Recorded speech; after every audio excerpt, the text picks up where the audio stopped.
Like a lot of long-running shows from back in the day, television series would sometimes make use of actors in more than one role. Specifically, characters that weren't the main stars of the show, and would often be utilized seasons apart if they didn't require makeup or prosthetics to alter their appearance. This idea of dual roles, or actors playing multiple roles, would be done for a variety of reasons, including A.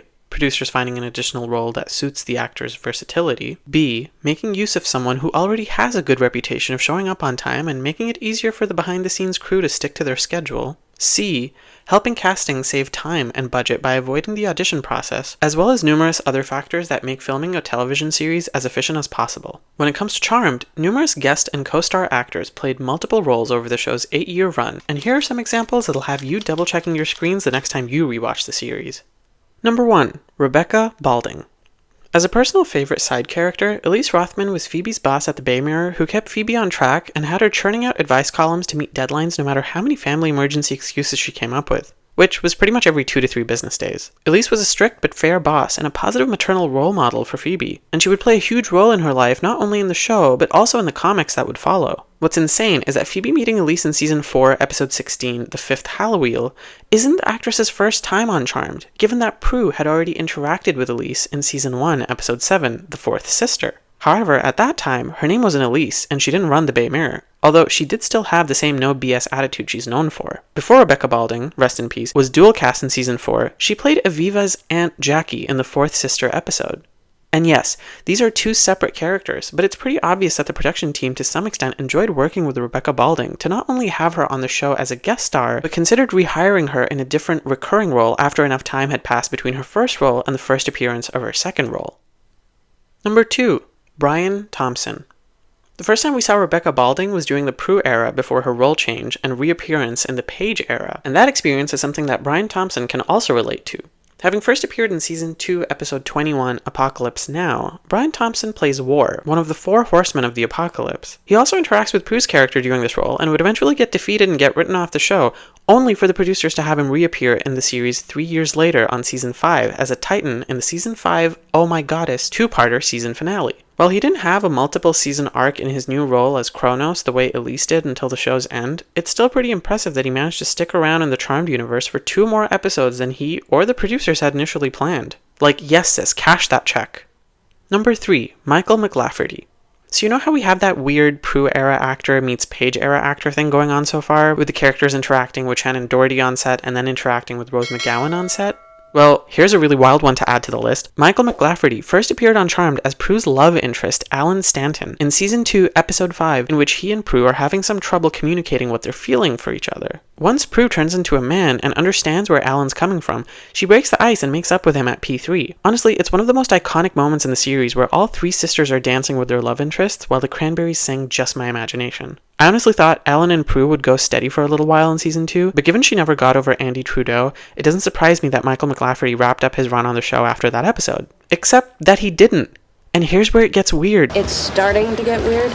Where you been? While the actors who had played Elise and War had interacted with Shannon Doherty, none of them had been in love with her character. In this case, Michael Lafferty was not only Prue's love interest in Season 2, but would also be Paige's love interest in Season 8's second episode, Malice in Wonderland. He plays an unnamed training officer and has Paige making googly eyes at him after he flirts with her, saying he'll keep a close eye on her. It's so bizarre to me that Prue had a thing for cops, and now Paige has a thing for cops too. Actually, now that I think about it, maybe it's not that bizarre because she literally ends up marrying a cop at the end of Season 8, so yeah, these 2 are definitely sisters, even though they didn't get a chance to meet in the TV show. Number 4. Michael Bailey Smith. If there was a multiple role competition, Michael Bailey Smith would definitely make it to the top 3 and would win for most memorable demons played on the show. Like, this man was really out here gatekeeping any additional hires by the Charmed casting directors by literally playing everybody. So here we go. For starters, he takes on the role of Cole's alter ego Balthazar, first appearing in Season 3, Episode 3, Once Upon a Time. Literally in the next episode, which is Season 3's Episode 4, All Hallowell's Eve, he plays one of the resurrected Grimlocks from Season 1, Episode 18, Out of Sight. Funnily enough, Michael Bailey Smith actually totally belongs in my Charmed recast video, and if you haven't checked that out yet, you can click on the link above and see what that's about. The reason is because in Out of Sight, the Grimlock was played by Mike George, and in All Hallowell's Eve, Michael Bailey Smith took the role over and would continue to play the Grimlock moving forward. But that's not the only demon he was playing. My brother in Wicca would then also be playing Prue's piece of crap of a murderer, Shax, in Season 3, Episode 22. So he's a reason my bestie is dead, and I don't think I can ever forgive him for that, even though he seems like a pretty awesome dude IRL, with, a lot of versatility as an actor. But wait, there's more. Not only did he kill Prue by blasting her through a wall as Shax, he also ordered the hit to have this happen in the first place, because in that very same episode, he's also playing the source of all evil. Imagine playing two major bad guys in the same highly rated episode of Charmed. I mean, between prosthetics and costume changes, the director was like, take 5, and Michael Bailey Smith heard, change lives. And he did. Put Prue on the ground, may she rest in peace, and brought about 4 of some of Charmed's most iconic demons during the first half of Charmed's run. Number 5. Todd Tucker.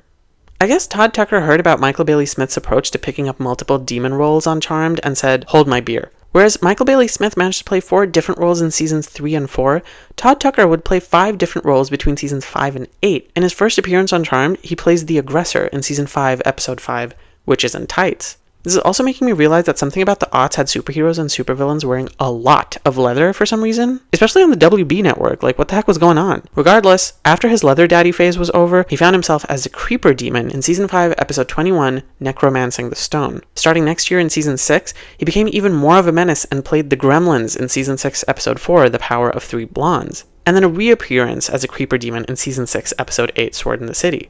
But it gets even crazier, because not only was he playing multiple roles on the show, Mans was hustling on the side by playing multiple roles in real life too. So not only was he the demon pick for casting, but he was also the special effects makeup artist on set, having worked on the season 5 premiere, A Witch's Tale, and episode 20 of season 8, Gone with the Witches. Sir was not going to leave the show without having paid off his mortgage and his car, and honestly, I would have done the same. What an inspiration. And I'm not going to lie, his versatility is pretty incredible, because for as many times as I've seen this show, and yes, the phrase double digits may be applicable, but that's something I can neither confirm nor deny at this point, I had no idea he was playing multiple characters because it didn't even stop at season 6. In season 7's episodes 1, 2, 4, and 6, he played the Creature Head Demon, aka an intangible version of the Avatars, who at this point were harassing Leo into joining their cause in the creepiest way possible. Presenting yourself as evilly as this is totes not how you should start with the indoctrination, especially when your end goal is to convince your victim's wife and sisters-in-law to join your cause and make a world full of toxic positivity embracing zombies. He would then wrap up his acting run on the show with season 8, episode 9 as the Hulk Demon. Shout out to all the crew members who made sure he looked different enough every time he was on screen in whatever capacity he was present, because I, for the life of me, could not pick him out of a lineup. Number 6. Peter Siragusa. Here's another coinky-dink entry, and honestly with a show like Charmed, I'm surprised there weren't even more coincidences. We first see Peter Siragusa, rest in peace, as a juror in season 4, episode 11, Trial by Magic. Flash forward 3 seasons and we see him as Bauer, working as a columnist at the Bay Mirror. But what's so fascinating about this? Both he and actress Rebecca Balding, previously mentioned for her portrayal of Elise Rothman and Aunt Jackie, share more than just their dual roles on the show. Both of them ended up being cast in new roles 3 years after their first appearance on the show, something they share in common with Brian Thompson, and something that used to be a television industry standard back in the day, with Rebecca Balding first appearing in season 1 and then appearing in season 4, and Peter Siragusa first appearing in season 4 and then appearing in season 7. Both also shared an appearance on Charmed in the same season, which is season 4, with Rebecca Balding taking over her second role by that time, and Peter Siragusa getting a start on his first one, even though he appeared before Rebecca was double cast. By the time they were both in their second roles, both of their characters worked at the Bay Mirror, and while they didn't interact, they were in the same season 7 episode, which was episode 17, Scry Hard, and both of their characters had storylines involving Phoebe Halliwell under non-magical circumstances. In all honesty, what are the chances of this happening? I'm legitimately blown away and a little scared.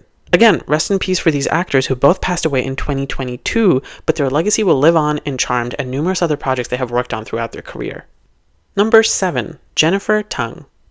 And another one to add to the Prue era meets Paige era list of dual role actors is Jennifer Tong. She played one of the Brotherhood of the Thorn members, Clea, in season 3, episode 19, The Demon Who Came In From the Cold. She spent her time keeping Cole in check because he was being sketchy as F, trying to be part of both good and evil clubs, and honestly, she was completely right to have her suspicions and rat his butt out to Raynor, because Cole really should have picked a side by now instead of driving the Halliwells, the demons, and the viewers insane with his commitment issues. Even though Clea's character doesn't die, we kind of just never hear from her again, and then she just randomly reappears as a whole other person named Zira come season 8, episode 8, Battle of the Hexes. Honestly, I wish we had gotten to see what happened to Clea because she was an intelligent, intriguing character, and I freaking loved the Cheshire Cat effect they would use for her invisibility powers. What a missed opportunity. Moving on. Number 8. Peter Woodward. When we finally see the source of all evil's face in season 4, episode 13, Charmed and Dangerous, it's actually the prosthetic-laden face of Peter Woodward. Before this, we had seen Michael Bailey Smith without actually seeing Michael Bailey Smith portray the source in season 3, episode 22, All Hell Breaks Loose. And for the season 4 two-part premiere Charmed Again and season 4, episode 7, Brain Drain, we had not seen Ben Guillory portray the source of all evil. Once again, the source's changing actors implies a recast, and so this is another bonus for this video that totally belongs in my Charmed recast video that I mentioned earlier. However, I digress, because while Peter Woodward did portray the source in mid-season 4 before he was vanquished, he also played the celerity demon Aku in season 7, episode 7, Someone to Witch Over Me. This is also the second time a double-casted actor has appeared in an episode that matches the same number as the season, with the one mentioned earlier being Jennifer Tong, who was in her second role as Zira in season 8, episode 8, Battle of the Hexes. Peter Woodward would then reprise his role as Aku in the 11th episode of season 7, Ordinary Witches, and what's wild to me is that after 2 appearances in his second role, he would go back to portraying the source in season 8, episode 4, Desperate House Witches, and bring his appearances on the show full circle. Number 9. Robert Madrid. And yet another guest actor that got started on the show during the Prue era and then wrapped it up during the Paige era was Robert Madrid, playing 2 roles, with the first role being a roadie in season 2, episode 4, The Devil's Music, and then playing a darklighter in season 4, episode 13, Charmed and Dangerous. What's interesting about his roles is that he's the only credited actor who had his first role be that of a human character and his final role be that of an evil supernatural being, whereas all the other credited double casts have played humans throughout their runs on the show or evil beings throughout their runs on the show. Number 10. Amanda Sickler. She's like the human version of what Todd Tucker accomplished on the show because while he played demons for the second half of Charm's run, she played humans from seasons 5 to 8.